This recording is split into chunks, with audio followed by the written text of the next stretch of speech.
Hello, and welcome to this video on work and power. First, a question for you. Why did the employee lose his job at the calendar factory? Do you think it was because he was taking too many days off? You get it, you get it, you get it. Okay. What are we doing in this video? Well, we are going to distinguish the meanings of work and power and how they're used in everyday life and how they're used in physics, and then be able to describe the relationship among force, work, and power. So let's get into it. Work. What is work?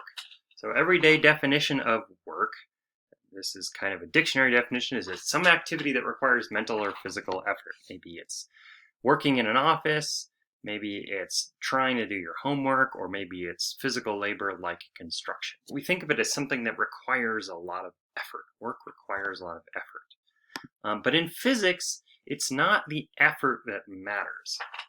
It's when force causes something to move somewhere.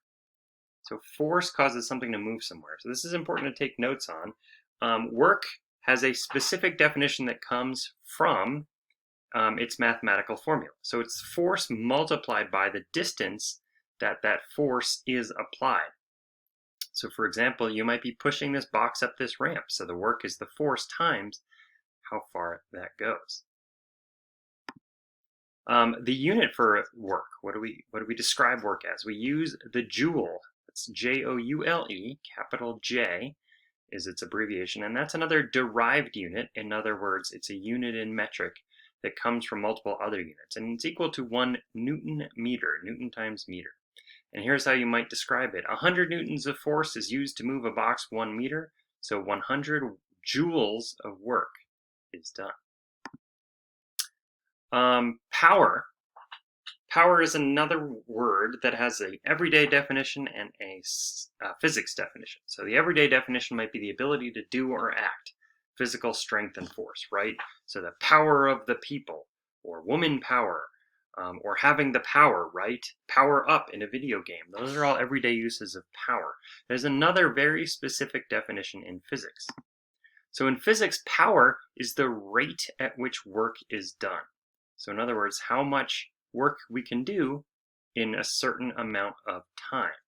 So power is defined as work divided by time. And we already know work being force times distance. It's work divided by time. So in order for power to happen, you also need to have work to happen. And in order for work to happen, something actually needs to move a certain distance. And so that's another element where we might get confused. There has to be a movement in a certain direction where a force is applied to get work and power. And so what unit do we use for power in physics? We use the watt, capital W-A-T-T, named for James Watt.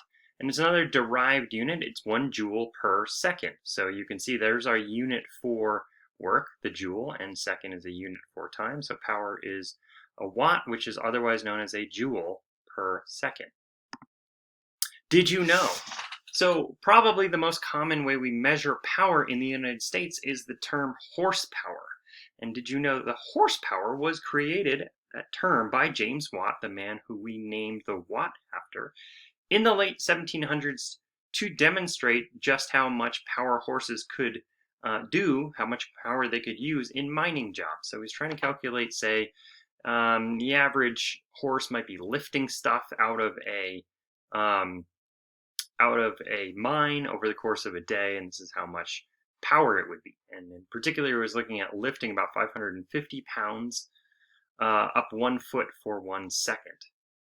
And so in the conversion between horsepower and the metric unit watts is 746 watts to the horsepower.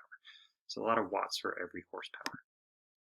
And did you know that the horsepower isn't really exactly the power of a horse?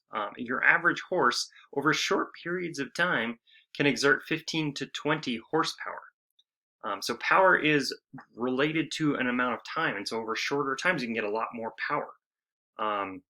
And in fact, 745.7 watts, that's a human can do that on lots of things. On a bicycle, that's a high but not at all unreasonable power output for a human being for a short period of time. Over longer times, the average horse does come much closer, like over a day, their power might be closer to 1 horsepower. And then just here some to give us some ideas about how this relates to objects that we might know of in the real world. So my car, which happens to just be Toyota RAV4, nothing particularly splashy, 219 horsepower. 219 horsepower. Again, that's the maximum power output of that engine.